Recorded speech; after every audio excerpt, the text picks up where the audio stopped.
Hello, everyone. Welcome to Pet Care with Brian. I am Brian. I'm the owner of New Amsterdam Pet Services here in New York City. And if you'd like to find me, you can find me on Instagram at New Amsterdam Pets. So today, we're going to talk about how to make a first aid kit for your pet. I'm going to give a few minutes to see if anybody else wants to join us.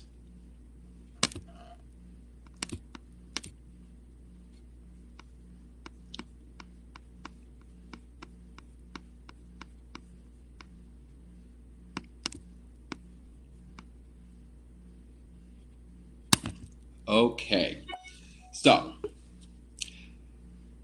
how to make a dog's first aid kit. With so much going on today, especially with COVID and the disasters going on over in California with the fires, it brings attention to how we need to be prepared for our pets. We never know what's going to happen.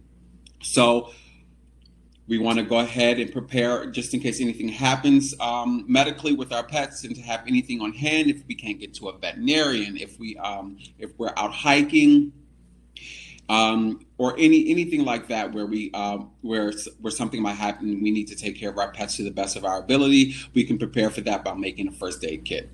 So I'm going to go over the items in my simple pet first aid kit. Mind you, everything I got was from CVS, mostly. Except for one thing, and it was pretty inexpensive. I spent about $35 getting everything for this first aid kit. So, and also, if you have a first aid kit at home for yourself, some of these items might be in there as well. So let's start. So, the first few things are for bandaging. You are going to need non-stick pads, also known as Telfa pads. They come in little boxes like this, but they're also wrapped. You want to leave these wraps because you want these to be as sterile as possible when we're making a bandage for our pets. And I'll talk more about that later. You're going to need what we call vet wrap. And that's adhesive. It's an adhesive bandage. It comes called that in the vet world. But it's an self-grip adhesive bandage that you can use to make a bandage for your pets. And I'll make a simple one on my finger for you later to see how it's done. See, comes apart like this, and it just sticks like that when we're wrapping around our pets. Because of course, our kind of band-aids don't work on our pets because of their fur. It won't stick to you. It won't stick to them. So we'll show you guys how to make one later. Then you're going to also need gauze squares. Okay, these gauze squares also come in a package, but instead these are used to actually clean wounds. So instead of, in case of emergency, instead of trying to rip through a package, I took about 6 of them and put them in a plastic bag to put inside my first aid kit. Okay. So we're also going to need chlorhexidine and solution. So this is something we use to clean wounds. It's really, it's not as harsh on wounds as other things like hydrogen peroxide is something we're going to use. We're going to use that in our first aid kit. But if you get chlorhexidine solution, it'll be much better to cure for wounds. It's more gentler when cleaning the wounds, and it's a healthier choice when cleaning wounds. If you don't, you can use hydrogen peroxide. It's just a little rougher, but hydrogen peroxide is also used to induce vomiting in case your pet gets into something that they shouldn't, like recreational drugs, prescription drugs, chocolate, things of that nature. But before using this to induce vomiting, please call your vet first. Some situations might cause for the vet to want to give a nausea injection to cause nausea to get them to vomit at the veterinarian's office. It all depends, but keep it on hand and call your vet before you use this to induce vomiting. But if this is all you have to clean a bandage, to clean before you bandage, you can use that for that as well. Another thing we want to have is diphenhydramine, which most people find the brand name is Benadryl. which can be used as an antihistamine for allergic reactions. I just have this little package right here. If you don't have a huge dog, this will work great for depending on the size of your dog. Diphenhydramine is given to a dog 1 milligram per pound. So if you have a 25-pound dog, these tablets usually come in 25 milligrams. You can give them 1 tablet, but again, call your vet before you give them any type of medication, but please definitely have it on hand just in case your dog has an allergic reaction and your vet wants you to give it to you before you bring them in, just to keep the dog safe. Next up, for wounds, when we do our bandages, this is a triple antibiotic ointment. This usually is, you can find it as Neosporin or actually triple antibiotic ointment in CVS. But just make sure that you don't get the pain relief one. That's not good for your dog. Get the simple triple antibiotic ointment, okay? And this is the item that I did not get at CVS, the styptic powder, sometimes called Quick Stop. This actually is to use for when we're cutting our dogs or cats' nails. Sometimes we get too far and we cut what we call the quick, and it can cause bleeding. So what you do is take a little bit of this out, pour a little bit in your hand, and I can actually show you.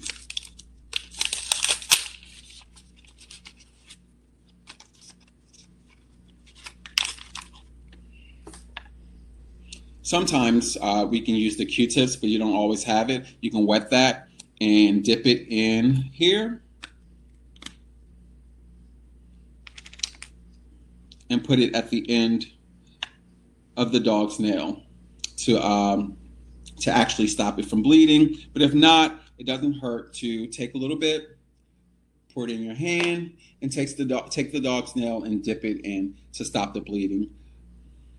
If it doesn't stop bleeding immediately, put the styptic powder on there and then hold and compress until the bleeding stops.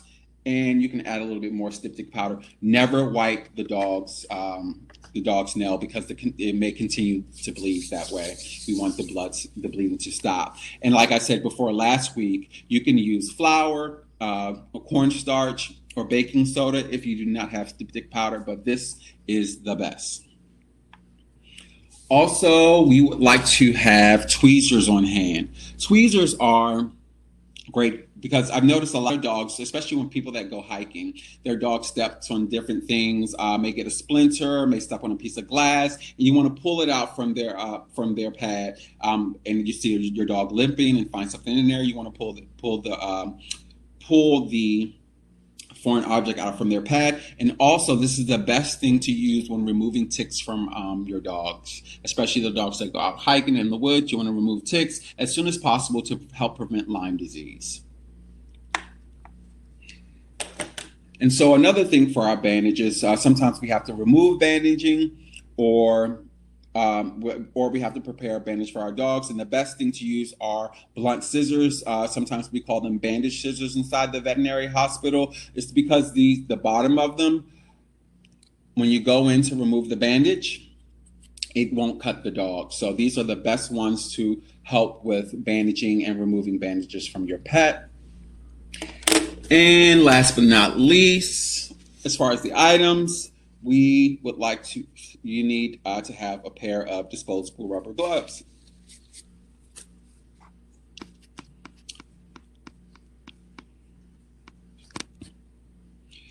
And the most important item in this kit is an emergency contact card.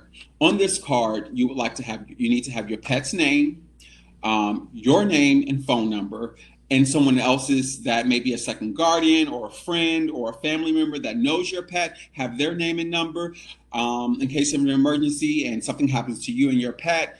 They can find someone that's connected to you. And also your veterinarian's number, or an emergency animal hospital. Sometimes they aren't the same hospital. And poison control.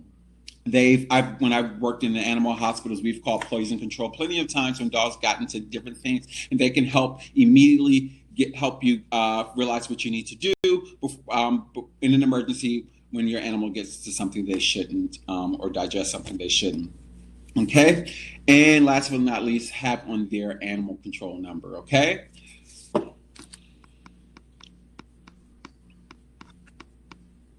So, and then, kind of take these things. I've got some large, a lot of these in large. So you can like put them in smaller bottles and write everything that you need on there. But I got them in large so I can have them and refill them and refill them. But you can get them in smaller things at CVS. And I forgot one more thing, the eye wash. Some of us who like to let our dogs hang out, their head hang out the window. I've noticed that at one point when I was in veterinary care that some dogs get things in their eyes. And this is a eye relief saline solution that has no medication in it whatsoever, just regular saline to wash your dog's eyes out in case anything gets in there. You never want to put your hands in your dog's eyes or any to get objects out. You just want to flush the eyes as much as possible. And this even helps in the spring when some dogs have allergies and allergic to pollen and their eyes get puffy. You can rinse their eyes out with this as well. Okay, so this is a simple first aid kit. There's other things that can go in there, like some of your pet's regular or extra medication, just in case if your pet's on any type of medication, and if anything you have anything ongoing with your vet that your pet may need for an emergency for them, you can use that. But this is a small first aid kit, very inexpensive, something that I think that every pet parent needs to carry around with them or to have at home, just in case an emergency arises. So I hope you learned something today from this talk. If you have any questions, feel free to contact me at New Amsterdam Pet Services on Instagram, or you can join our Facebook group, Pet Care with Brian, where I'm going to post a list of everything that I just mentioned and also this video. Hope you guys are having a great night. I'll talk to you soon.